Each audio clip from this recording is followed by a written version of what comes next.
दोस्तों जय मसीह। एक बार फिर से आपका स्वागत करते हैं अपने चैनल सकरा फाटक में। दोस्तों जब प्रभु मसीह इस संसार में थे, प्रभु यीशु मसीह इस संसार में थे, तो वो किसके साथ में रहा करते थे, किसके साथ में उठा बैठा करते थे। जब हम लोग मत्ती, मरकुस, लूका, यूहन्ना ये किताबें पढ़ते हैं तो हम लोग पाते हैं कि प्रभु यीशु उन लोगों के साथ में रहा करते थे जो दुखी है, बीमार है, जिनके शरीर में पूरा कोर फूटा हुआ है, जिनको दुष्ट आत्माओं ने पीड़ित करके रखा है, नाना प्रकार की बीमारियां उनके जीवन में है। ऐसे लोगों के साथ में जो है प्रभु यीशु रहा करते थे और ऐसे लोगों को चंगा किया करते थे और परमेश्वर के राज्य के बारे में सुसमाचार जो है दिया करते थे। परमेश्वर की जो खुशखबरी है, वो जिस कारण से इस पृथ्वी पर आए थे, वो सारी बातें वो बताया करते थे। अनंत जीवन के बारे में बताया करते थे। वो बताया करते थे कि एक इंसान को इस पृथ्वी पे किस प्रकार जीवन यापन करना चाहिए, किस प्रकार से परमेश्वर के साथ में संबंध को बना करके रखना चाहिए। ये सारी बातें जो है उन दबे कुचले और बीमार लोगों को, जो पापी है, अधर्मी है, जिसको संसार ने पूरी रीति से ठुकरा दिया है, ऐसे लोगों को वो प्रेम करते थे और ऐसे ही लोगों के साथ में वो रहा करते थे। ऐसे ही लोगों के साथ में वो बैठ करके भोजन किया करते थे। वहीं पे एक दूसरा समाज भी था जो अपने आप को बहुत ही धनवान समझता था, अपने आप को बहुत ही ज्ञानी समझता था, अपने आप को बहुत ही धर्मी समझता था, जिसको सदुकी और फरीसी कहा जाता है।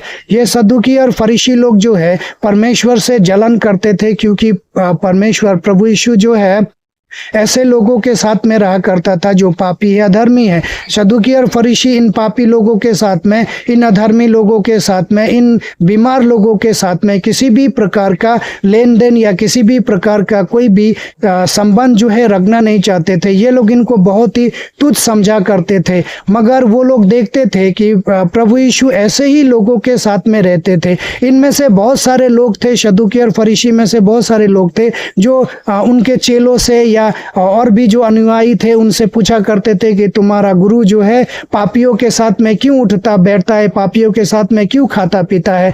तुम्हारा गुरु को तो हमारे साथ में रहना चाहिए, क्योंकि हम अब्राहम के वंश है, हम मूसा की व्यवस्था पे चलने वाले लोग हैं। मगर प्रभु यीशु ऐसे लोगों के पास में, ऐसे लोगों के लिए नहीं आया था। प्रभु यीशु कह रहे कि मैं धर्मियों के लिए नहीं परंतु पापियों को बुलाने आया हूँ। अभी डॉक्टर के पास में कौन लोग जाते हैं दोस्तों? डॉक्टर के पास में वही लोग जाते हैं जो बीमार है। तो इस संसार के जितने भी लोग थे जो सोचते हैं, जो समझते हैं कि हम बीमार है, वही लोग प्रभु यीशु के पास में आते थे। मगर ये सदुकी और फरीसी को अंदर में बहुत ही अहंकार था, घमंड था। ये अपने आप को बुद्धिमान समझते थे और ये समझते थे कि अब हमको परमेश्वर की जरूरत नहीं है, मूसा का जो व्यवस्था है वही हमारे लिए काफी है। कोई परमेश्वर, दूसरा परमेश्वर आने वाला नहीं है और ये मूसा का व्यवस्था के द्वारा ही जो बताया गया उसी के द्वारा हमारा उद्धार हो जाएगा। इसकी झलक दोस्तों जब हम देखते हैं लूका की पुस्तक 16 अध्याय जब हम पढ़ते हैं तो वहां पे हम पाते हैं एक धनी व्यक्ति और एक गरीब लाजर के बारे में हम पढ़ते हैं। दोस्तों वहां पे हम देखते हैं धनवान और निर्धन लाजर के बारे में। जब हम 16 अध्याय का 19 पद हम पढ़ते हैं, 19 से लेकर के 31 पद तक जब हम पढ़ते हैं तो हम वहाँ पे पाते हैं कि किस प्रकार से ये कहानी जो है आगे बढ़ती है, कि किस प्रकार एक धनी व्यक्ति था जो ऐसो आराम से रहा करता था, मलमल और बैजनी वस्त्र पहना करता था, बहुत ही अच्छा स्वादिष्ट भोजन खाया करता था और स्वादिष्ट भोजन खा करके बहुत ही ऐसो आराम से रहा करता था, अपने महल में रहा करता था। उसको किसी भी चीज़ की कमी और घटी नहीं थी। वो परमेश्वर को कभी भी जानने का उसने प्रयास नहीं किया। हालांकि परमेश्वर का व्यवस्था उसके पास में था, परमेश्वर का वचन उसके पास में था, मगर उसने कभी भी परमेश्वर की उन बातों के ऊपर में ध्यान नहीं दिया और वो ऐसो आराम से रहता था। दोस्तों जो बैजनी वस्त्र पहनते हैं, जो बैजनी वस्त्र जो बाइबल में जो कपड़े का जिक्र आया है, ये कपड़ा जो है बहुत ही दुर्लभ है। दोस्तों ये हम जैसे लोग जो है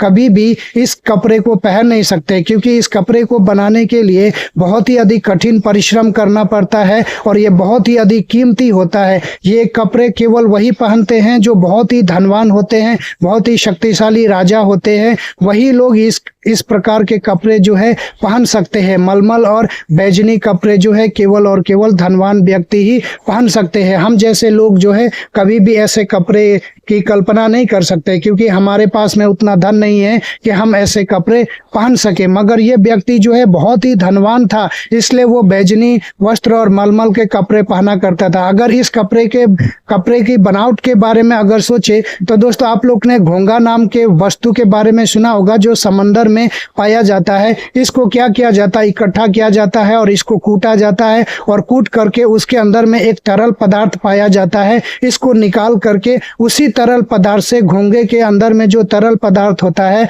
उसी तरल पदार्थ से इस बैजनी वस्त्र के कपड़े को बनाया जाता है। इसको बनाने का एक लंबा प्रक्रिया है, बहुत मेहनत लगता है, बहुत समय लगता है। इसलिए ये कपड़ा जो है केवल राजा लोग ही पहन पाते हैं। हम जैसे गरीब लोग जो है, हम जैसे लोग कभी भी साधारण लोग जो है नहीं पहन पाएंगे। तो ऐसा कपड़ा वो पहनता था, ऐसा भोजन वो पहनता था। और उसी जगह एक निर्धन लाजर दो था, बहुत ही गरीब था, उसके शरीर में पूरे घाव थे, कुत्ते जो आकर के उसके घाव को चाटा करते थे। उसके पास में घर नहीं था, उसका कोई अपना लोग नहीं था, उसको देखने वाला, उसका ख्याल करने वाला। वो चाहता था कि किसी तरह अपना बचा हुआ जीवन, जो 2 साल 4 साल बचा हुआ है, वो अपना जीवन जो है यापन करे। जूठा जो वो राजा जो खा करके फेंक दिया करता था, उसी को खा करके अपने जीवन को वो चलाया करे। और ऐसा होता है कि उसी को खा करके वो अपना जीवन यापन करता है। बहुत बार वो राजा जब उसके घर से निकलता होगा तो उसको लात मार देता होगा, उसको कहता है इधर से हटो, उधर जाओ, इधर मत बैठो, उधर ये मत करो, वो मत करो, ऐसे करके बहुत सारा बातें वो उसको बोलता होगा, बहुत तरह का सताता होगा उसको, और घृणा और हीन दृष्टि से उसको देखता होगा। मगर फिर भी वो किसी तरह वहीं पे बैठा रहता था। और एक दिन क्या होता है, वो निर्धन लाजर जो है मर जाता है, और मरने के बाद में स्वर्गदूत जो है उसको उठा करके सीधे अब्राहम के गोद में पहुंचा देते हैं। और कुछ दिन बाद ये धनी व्यक्ति भी मरता है और इसको सीधे नर्क में पहुंचा दिया जाता है, जहां पे ये बहुत अधिक तड़प रहा है, दुख उठा रहा है। और अचानक जब ये ऊपर देखता है तो देखता है कि ये धनी गरीब व्यक्ति जो है अब्राहम के गोद में सोया हुआ है। तब वो अब्राहम से कहता कि हे पिता अब्राहम, उस व्यक्ति को भेज दे ताकि वो अपनी एक उंगली जो है पानी में डुबो करके मेरे जीभ पे छुआ दे, ताकि मुझे कुछ आराम मिले, ताकि मैं इस ज्वाला में तड़प रहा हूँ। तो अब्राहम कहता है कि बेटा, याद करो जब तुम इस दुनिया में थे, जब तुम जिंदा थे, तो तुमने बहुत अच्छी अच्छी वस्तुएं खाई, और ये जो व्यक्ति था जो आज मेरे गोद में है, इसने संसार में रहते हुए बहुत ही दुख उठाया, इसीलिए आज ये सुख पा रहा है और तुम दुख पा रहे हो। और ऐसा है कि तो फिर वो कहता है कि आप एक काम कीजिए, इस व्यक्ति को जिंदा करके भेज दीजिए, ताकि कोई मेरे घर के जो और भी लोग हैं वो इस जगह पे ना आए। तो प्रभु कहते हैं कि उनके पास में तो मूसा की पुस्तकें हैं, वो लोग उसको पढ़ करके जाने। तो कहता नहीं नहीं, अगर कोई मरा हुआ में से उठ करके जाएगा तो वो लोग विश्वास करेंगे। तो कहता तो अब्राहम कहता है कि जो मूसा की व्यवस्था को पढ़ करके नहीं बदला, वो अगर कोई मुर्दा जिंदा होकर के भी उन लोगों को बताए, फिर भी वो लोग विश्वास नहीं करेंगे। इस प्रकार की बातें होती है। और अंत में अब्राहम कहता है कि तुम्हारे और हमारे बीच में तुम्हारे और हमारे बीच में इतना खाई है कि एक इंसान अगर चाहे तो यहाँ से नीचे से ऊपर नहीं जा सकता और ऊपर से कोई भी नीचे नहीं आ सकता है। दोस्तों, यहाँ पे हम क्या देखते हैं कि यहाँ पे एक बहुत बड़ा खाई है। इस खाई को कोई भी पाट नहीं सकता है। इस खाई को पाटने के लिए केवल और केवल हमको एक व्यक्ति की ज़रूरत पड़ती है, जिसका नाम यीशु मसीह है। यीशु मसीह ही वो खाई है जो यीशु मसीह ही वो रास्ता है, या यीशु मसीह ही वो पुल है, वो ब्रिज है जिसके द्वारा इस नदी को, इस खाई को हम लोग पार करके परमेश्वर तक पहुंच सकते हैं। आज इस संसार में बहुत सारे धनवान लोग हैं मगर परमेश्वर से दूर है। आज ऐसे बहुत सारे लोग हैं जो गरीब है मगर परमेश्वर से वो लोग दूर है। ना ये धनवान लोग परमेश्वर को जानते हैं, ना ये गरीब लोग परमेश्वर को जानते हैं। परमेश्वर को इससे तात्पर्य नहीं है, इससे कोई मतलब नहीं है कि कौन धनी है, कौन अमीर है। परमेश्वर को इससे मतलब है कि क्या ये धनवान व्यक्ति परमेश्वर को जानता है कि नहीं, इसने मुझे अपना उद्धारकर्ता स्वीकार किया है कि नहीं, ये गरीब आदमी जो है इसने मुझे अपना उद्धारकर्ता स्वीकार किया है या नहीं, इसका पाप क्षमा हुआ है या नहीं। गरीब होना और अमीर होना ये बहुत बड़े मायने नहीं रखता है, क्योंकि जब हम देखते हैं दोस्तों, अब्राहम भी बहुत धनवान व्यक्ति था, उसके पास में बहुत सारे धन थे मगर वो परमेश्वर को जानने वाला था, उसने परमेश्वर को अपना उद्धारकर्ता बनाया था। और आज के डेट में भी बहुत सारे धनवान व्यक्ति हैं जिनको जो ऐसा सोचते हैं कि हमको किसी परमेश्वर की ज़रूरत नहीं है, हमको किसी यीशु की ज़रूरत नहीं है। ऐसे ही बहुत सारे गरीब लोग हैं जो ऐसा मानते हैं कि हम अच्छा कर्म करेंगे तो हमारा उद्धार हो जाएगा, हम मंदिर बनवा देंगे उद्धार हो जाएगा, हम किसी की बेटी बहन का शादी करा देंगे तो उद्धार हमारा हो जाएगा, हम अपने बलबूते पे उद्धार करा लेंगे। मगर बाइबल ऐसा नहीं बताती है दोस्तों। बाइबल बताती है कि प्रभु यीशु के द्वारा किसी का उद्धार नहीं हो, प्रभु यीशु के बिना किसी का उद्धार नहीं हो सकता। प्रभु यीशु ही हमारा उद्धार है, जो स्वर्ग को छोड़ करके इस पृथ्वी पर आया और इस पृथ्वी पर आकर के हम जैसे पापी और अधर्मियों के लिए उसने कीमत चुकाया। और आज जो भी इंसान अपने अधर्म को, अपने गलतियों को प्रभु यीशु के आगे मान लेता है तो परमेश्वर उसके पाप और अधर्म को क्षमा कर देता है। अगर आप में से कोई भी व्यक्ति जो इस वीडियो को देख रहा है, अगर वो उसको महसूस हो रहा है कि मैं पापी हूँ और मैं बचना चाहता हूँ, मैं उस आने वाले अनंत पीड़ा से बचना चाहता हूँ, तो आपके लिए एक मौका है। आप एक छोटा सा प्रार्थना कर सकते हैं और प्रार्थना करके आप परमेश्वर के साथ में उद्धार पा सकते हैं। आपको केवल क्या करना है? प्रार्थना करना है। परमपिता परमेश्वर, मैं विश्वास करता हूँ कि आप परमेश्वर है और आपके पुत्र यीशु ने इस संसार में आकर के हमारे पाप और अधर्म का कीमत चुकाया। हम आपके पुत्र यीशु के ऊपर में भरोसा करते हैं, विश्वास करते हैं और हमारे जीवन से होने वाले जितने भी अधर्म हैं आपके पुत्र यीशु के आगे स्वीकार कर लेते हैं। प्रभु यीशु, आप हमारे पाप और अधर्म को क्षमा कर दीजिए, हमको अपना संतान बना लीजिए। आप हमारे जीवन में आइए और हमें वो मार्ग दिखाइए जिस मार्ग पर हमें चलना है। अगर आप इस प्रकार की प्रार्थना करते हैं तो प्रभु यीशु आपके पाप और अधर्म को क्षमा करेगा और आपको उस अनंत जीवन में ले करके जाएगा। और कुछ करने की आवश्यकता नहीं है, केवल आपको विश्वास रखना है कि परमेश्वर ने आपके पाप और अधर्म को क्षमा कर दिया है। यही वो रास्ता है, यही वो मार्ग है जिस मार्ग पे चल करके आप उस अनंत रास्ते तक पहुंच सकते हैं।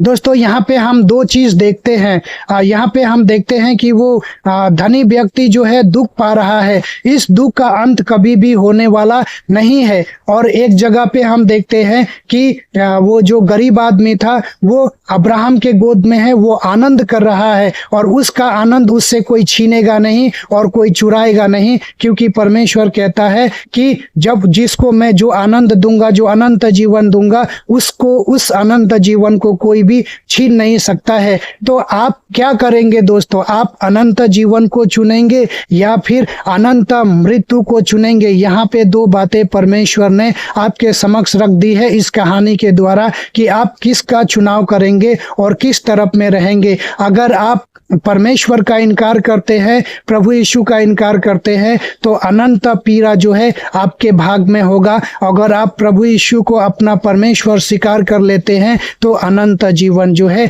आपका भाग होगा। आप किस तरफ है? अनंत जीवन के तरफ में है या अनंत मृत्यु के तरफ में है, अनंत पीड़ा के तरफ में है? ये आपको फैसला करना है। परमेश्वर ने आपको अनंत जीवन देने के लिए बुलाया है, ना कि अनंत पीड़ा देने के लिए बुलाया। परमेश्वर के वचन में लिखा है दोस्तों कि परमेश्वर किसी के नाश होने से प्रसन्न नहीं होता है। परमेश्वर चाहता है कि सभी का उद्धार हो, सभी मुक्ति पाए, सभी शांति पाए। इसीलिए प्रभु यीशु को स्वर्ग छोड़ करके इस पृथ्वी पर आना पड़ा और उसने कलवरी क्रूस के ऊपर में एक भयंकर मृत्यु को सहा, भयंकर मृत्यु को सहा केवल और केवल हमारे उद्धार और मुक्ति के लिए। इसलिए दोस्तों यूहन्ना 3:16 में इस प्रकार लिखा है कि परमेश्वर ने जगत से इतना प्रेम किया कि उसने अपना इकलौता पुत्र दे दिया कि जो कोई उसके ऊपर में विश्वास करे वो नाश ना हो परंतु अनंत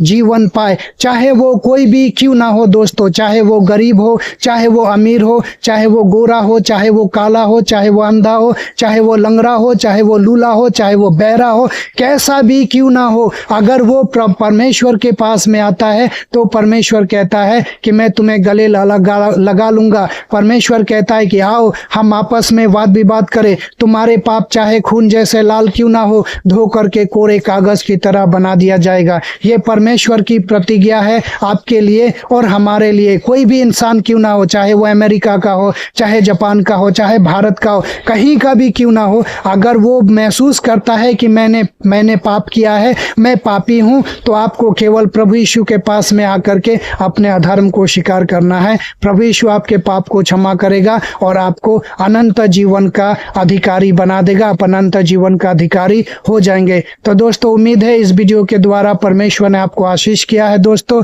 और इस वीडियो को बनाने में मेहनत लगता है तो आप इस वीडियो को दूसरे लोगों तक पहुंचाइए, लाइक कीजिए, शेयर कीजिए। मिलते हैं फिर किसी दूसरे वीडियो में, तब तक के लिए जय मसीह। God bless you.